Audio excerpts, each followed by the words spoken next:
Level Up is a regular podcast that brings you topics to help you perform at work and in life at your very highest level. Your host is Dan Chiodo, an executive coach, corporate trainer, and author. He is president of Impact Training and Executive Coaching. And now, here's Dan. Thanks, Jesse. I appreciate that. We're here in 2022 for our episodes, and this is number 57, believe it or not. This year, our theme, things to know that help you grow in work and in life. So we bring to you energetic guests who have done great things. And you always have show notes at the end of every episode so that you can review some of what they've said. Just pick one thing that can help you level up. Now, let's get started. Our guest today is a world-renowned dancer. Started in the Ukraine, where he is from, and spent more than 30 years of professional dance everywhere. He retains his title as a former Ukrainian national professional grand finalist and national professional champion in international, Latin, standard, and 10 dance divisions. Our guest has traveled extensively across Europe with his wife, and they established a dance school called Style to share their knowledge with both adults and children. Presently, they run a Fred Astaire Dance Studio in Southwest Florida. Yuriy Datsyk, welcome to Level Up. So good to have you here. Good morning, and thank you for having me. You bet. You bet. Hey, let's talk about dance first. How did you become interested in dance? Well, it happened absolutely accidentally, actually. So I was in the university studying biology, and my friends decided to join a dance studio, and they invited me to join them. So first, I was not very excited about that. But then when I joined the studio and I started to move to the music, so it made me very excited and I fell in love immediately. Then I had breaks because I was serving in army and some other issues. However, I continued thinking about dancing and eventually I pursued that on the amateur level first, obviously. And this is where I met my wife, Alexandra, at the dance studio, actually. And we both pursued this competitive career because back in Ukraine, this was kind of no other options. And it was wonderful, actually. So then if you do dancing, you compete and you travel like locally, obviously, first. And as you get any more experience, that basically it started to draw us so much that eventually both of us gave up our professions and we start doing dancing professionally. That's wonderful. And it's so interesting to move from the field of biology to dance. I think that's really interesting. Did anyone else in your family dance?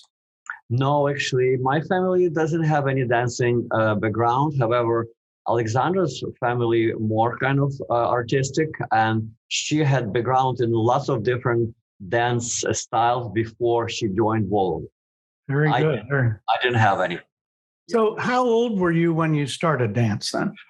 Actually, at the current standards, I was very old. I was, I think, probably about 19 or 20 years old. Okay. So now, to become competitive dancer, kids starting at age of 3, 4, 5, more or less like that, then they have enough time to develop into the really good world-class dancers. Very good. Well, they're at the Fred Astaire Dance Studio. Give me an idea of who comes there to learn dance.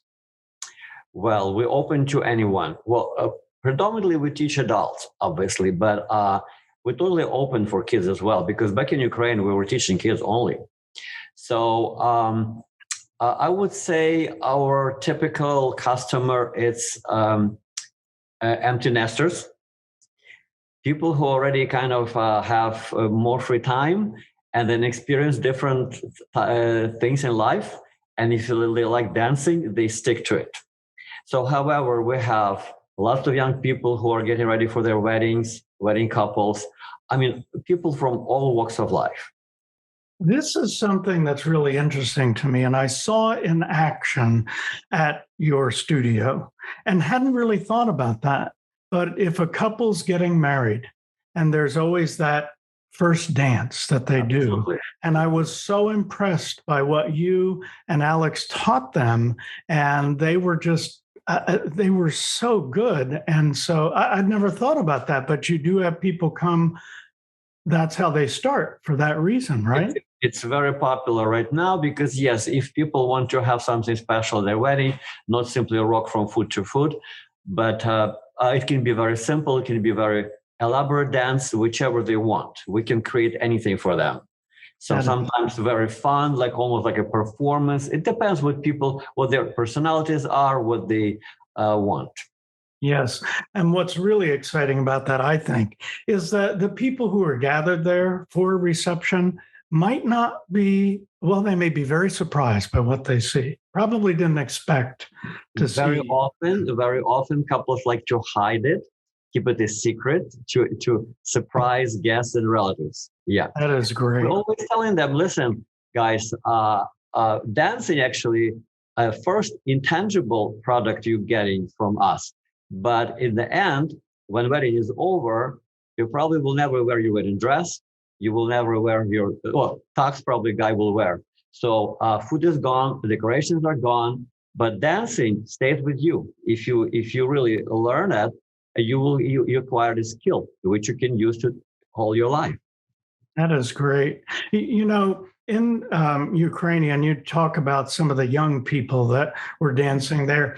Do you think we have to get more young people on the dance floor here in this country? Absolutely. So, but I believe my take on that, this is culturally a little bit different. So traditionally in America, I understand that if parents want their kids to dance or kids want to dance, there are options like ballet, tap, hip hop, modern, jazz. So it's all mostly individual type of dancing. However, in Europe, especially in Eastern Europe, I think the folk dancing and ballroom dancing are the most popular types of dancing. So it's couple dancing. Mm-hmm. So that's why we have so many good dancers, accomplished ballroom dancers back in Europe, and not so many in the United States. However, I think it changes already drastically. So right now, ballroom dancing becomes so popular, and then I see more and more American couples, young couples, getting into the field. Yeah. That's good. I think when you start people on their journey to dancing, you ask them why they're wanting to dance. What are the various categories that the reasons that they may want to dance, learn dance? Well, lots of people, especially women, they say they would like it for exercise because most of them not really excited about going to the gym. Mm-hmm. And exercising to the music is much more fun and with other people as well. Well, sometimes it's just to get the skill, to have a good social kind of like skill. And this is good for professional life, for social life. Well, very often dancing helps people to go through the hard times. So when they lose someone dear to them, and they kind of need to find something to fill this emptiness, and they come to the studio, and while dancing they're forgetting about this, and dancing, like any physical activity, makes you kind of happier, with know all about endorphins from any physical activity. But dancing, if you imagine physical activity plus beautiful music, and if you move with a sync with the music, it creates even better, like euphoria, maybe. Yes. So it's really changes our brain and makes it feel so much better. Very good. Would we find Fred Astaire Studios in other countries, or basically in the United States? Well, Fred Astaire Dance Studios is right now international company. Obviously, majority of the studios located in the United States. It's probably about 180. And there are studios in South Africa, in Poland, in Austria, in Lebanon. This is what I know. And it's growing right now in Peru. So it's growing really extensively right now. Very good. Very good. Well, Yuriy, don't go away. Okay. This is your host, Dan Chiodo, and my guest today is Yuriy Datsyk. And yes, you are watching Level Up. We'll be right back after this. Here is F45 training. The F stands for functional training, a mix of circuit and hit-style workouts geared towards everyday movement. 45 is the total amount of time for sweat-dripping and heart-pumping fun. With thousands of exercises in our database and an almost infinite amount of combinations, our sessions are always fresh and innovative. Put that all together, and F45 training is here to bring you one of the world's most innovative workouts. Now let's take a class. Find your local F45 studio from our locations all around the globe. Once inside, our trainers will be there to greet you and check you in.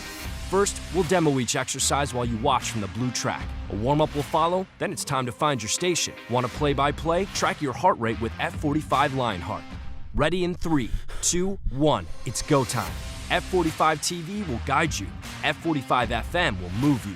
And our trainers will support you every step of the way. This is team training. This is life-changing. This is F45. Hey, you're back and we're back. I am Dan Chiodo, your host. We are exploring the world of dance. Started with Yuriy Datsyk first, and now we have a chance to meet the co-owner and his wife, and that is Alex. So Alex, we'd like to welcome you to Level Up too. Thank you. Thank you. Tell us a little bit of how you started in dance. We'd like to hear your story. How did I start to dance? Yeah. Well, when I was a kid, actually, I explored different sports. I explored tennis. I did badminton. I did gymnastics. I don't know. I did a lot of different things. Actually, so I liked sport. I like to be athletic. And at the same time, what I like about dancing always was interesting for me because it's kind of like art also. It's not just a simple physical activity. So I was doing also a folk dancing in my life.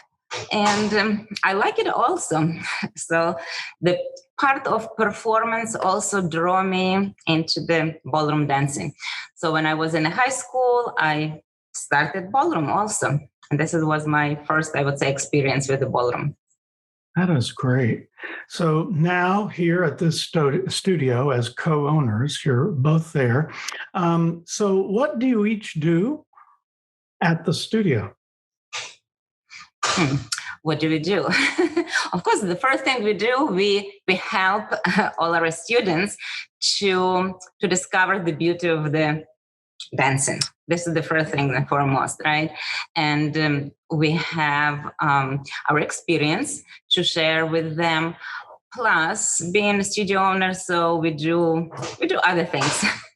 Like there is also paperwork, but as I said, so main things to educate our students about the dancing and help them to be their best. This is our passion. This is my passion. I just want to add that Alex is a wonderful coach and trainer. So as well as for the students and for professionals, she works with instructors a lot. She trains them for the exams and for dancing and for theory of dancing, everything. So she has great skill. Yes, yes. And, I can see that in action. As a business owner, I know there's always paperwork, and any of our viewers who have businesses, there's a lot of paperwork and that sort of thing. But once you walk through your doors, it's like a very enchanted place. It's like we're ready for business now in terms of the dance. So I think that's so great to see that. So I want to talk a little bit about your conceptual method of teaching. Just tell us a little bit about that. Yes. Okay. So conceptual method of teaching. This is what we do. And let me just explain what does it mean. So it means that we're teaching, not right at the first lesson when someone come to the studio, but eventually we're teaching concepts of dance, concept of how to use and operate your own body, and how to do this in relationship with your partner. So, and doesn't matter what kind of music you have, what rhythms, because different songs, they have a different rhythms, and we use different, let's say, steps to the different rhythms, but the concepts of how you're using your body, how you are interact with your partners, still the same. So, and you carry this on from one dancing rhythm to another one, from cha-cha-cha to rumba to waltz, foxtrot, to all the different dancing rhythms. They exist, right? Because the different songs and different rhythms also out there. That's good. This is the concept. And yes, so like how to read your partner's body and body language, I would say, and how to be aware of your own balance. Those are the concepts, so that you carry on from one dance to another one. I just want to add that we also call it sometimes interrelative method of teaching, which means, like Alex said, so learning it once, one of the principles, say how you hold your frame, and then carry it on to all other dances. And we're using also sometimes all the time, so-called three-way teaching, which is private lesson, group lesson, and practice lesson, which gives you the best kind of overall result in acquiring this dancing skill. Yeah, that is excellent. I mean, it really helps. And some people dance to the point of they're in some competitions, right? Yes, there is, because you can, if someone wants to have an exercise or really likes athletic side of the dancing, so there is a lot of opportunities to do that, from like really small events, we call it mini matches, to a real competition. So when you're really putting yourself into the like athlete's shoes, I would put it that way. Because it could be very, very strenuous, and it's good for your physical well-being as well as your spiritual, I would say, or your mind. Yes. You know, I know that you do some social events there. You make them very much like social events, so that if people come for the evening, it's almost like you're at a party and they're dancing too. That really makes it so that when they go to an event, they feel more comfortable, don't you think? Absolutely. Yes. And another thing which is very, I would say, good for even for the social needs, everyone participating in those competitions really helps someone to build the confidence and be ready for social situations, because social situations are so they are tricky. So you need to feel really comfortable and confident to go on that floor and feel free and dance. Other people may also dance on the floor, but may not, and they may look at you. And this is something a lot of people don't feel comfortable with. So competitions, they are a great tool to build your confidence. And in a social situation, step up on the floor, enjoy yourself, have fun, and show off maybe a little bit. Maybe show off, right? Yes, you bet. Well, I'll tell you what, at your studio, there are some posters, and I fell in love with those posters. I took pictures of those posters because they say things that we say no matter what you do in life. I just think that they're very relevant. So I'm going to talk about some of the posters, and I'll just let you comment on any that you might want to comment, either of you. One that is really good, you earn your trophies at practice. You pick them up at the door. What do you want to say about that? They say pick them at the competition. Oh, at the competition. Okay. Yeah. But I would say yes, because we never try to focus our students on winning something in the competitions, because it's impossible to control. You never know who will show up and who will be better than you or whatever. So, however, if they just work hard and they enjoy this work hard, because dancing basically doesn't have a destination. It just never-ending journey. You always learn something new, right? So it's up to you at what point you want to stop or you want to keep it forever and ever. Yes. So yes, if you just enjoying the process, so the results will come, and you go to enjoy yourself at the competition, not to win prizes, and you'll be surprised you will get them. Very good. If you set up like, oh, I need to get a first place, so and never know. I would right. Know. Yeah. Okay, well, let's see if I copied some more down correctly. So, okay. Dance to express, not to impress. Yes. Okay, exactly. Let's Alex to comment on that. Exactly. So it's another, I would say, sport. Dance could be a sport, and it's another sport when you can express yourself, express your feelings to the music. And the personality exactly to the music. That's why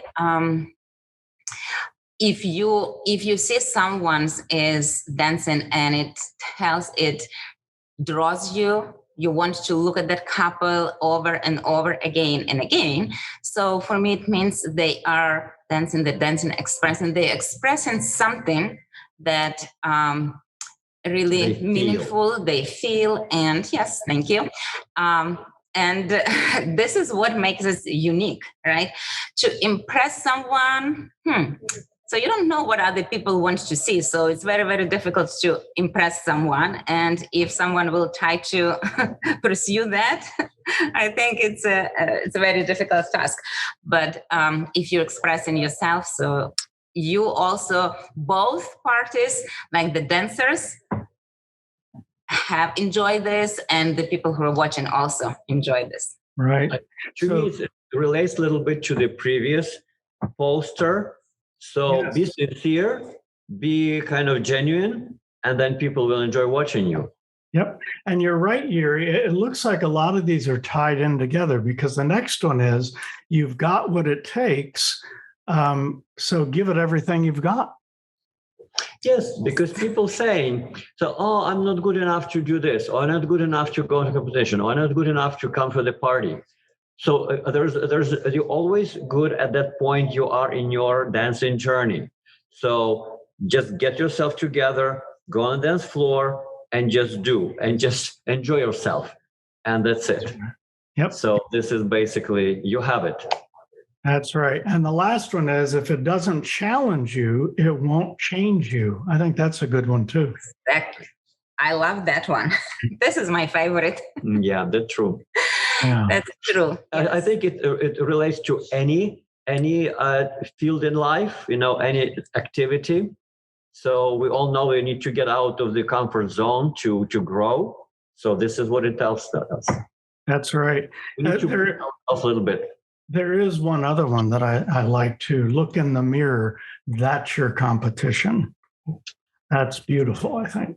Yeah, exactly. This is exactly links to the previous ones, I think. Mm-hmm.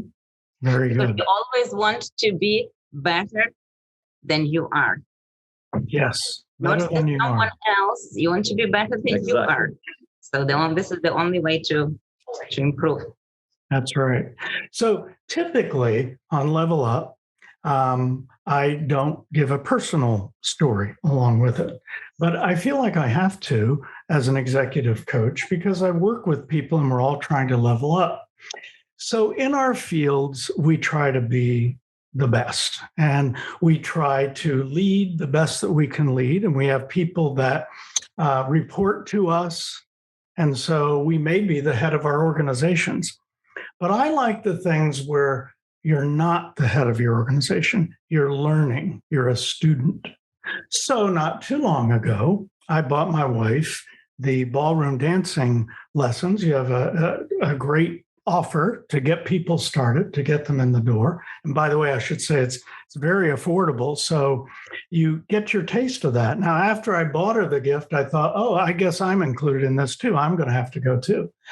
And so you get started. You start as a beginner and then as an advanced beginner. And then I think your next category is bronze. And what I love about it is once you hit the bronze level, I think, Alex, you were the one that said, well, we do things a little differently. We're going to focus on some different things. And it's very good for people to realize. Today, as we sit after COVID and some really tough times, people are now getting out again. But one of the things they're not doing is establishing some hobbies. They're working so hard that they don't take time to enjoy themselves. So I'm here to say this was my thing because it was for my wife, but now became my thing. And the thing that's interesting is that we may face in our careers, and I face it on the dance floor, is that you can get to a point where you get very frustrated. And I have said to my wife a few times, I can't get this. I can't do this. And right beyond that is when you get it. And so I want to say to the viewers, whether it's dance or whether it's something else, but to get out there and try something completely different so that you can perform at your very best. So, Thank you. Thank you. You are welcome. Yuriy and Alex, thank you so much for being with us on Level Up. Appreciate it. And you've given us some great concepts to think about. It's about dance, but it's about life. And I think certainly people can contact you if they would like to learn more. Maybe we should include, give us the phone number that they would call if they want to learn more about Fred Astaire Dance Studio. Absolutely. It's 239-949-9680. Very good. We open Monday through Friday, 12 p.m. to 9 p.m. and Saturdays by appointment. Excellent. And I did tell people how affordable it was. Do you want to also include the initial offer that you have? Our introductory special is 3 dance sessions for $30 only. So, and this is the same price for a single person or for a couple. Very good. Excellent. All right. And to our viewers, we thank you for being here on Level Up, and we'll see you on the next episode. So today, I guess we should say this is your quickest route to your best performance as we're talking about dance. So, hey, Dustin, I think it's a wrap. Cheers. Thank you. Thank you. Appreciate it. You are welcome. If you feel like this information was valuable to you, Dan would love it if you'd click the like button and subscribe to the channel. If you have any questions or thoughts about today's episode, please leave a comment. Also, if you're a first-time subscriber, be sure to ring that bell to be notified about future episodes. To learn more about what Impact's training and development can do for you and your business, visit impactbydan.com, where you can find more information about executive coaching, corporate training, keynote speaking, and much more. Thanks so much for watching.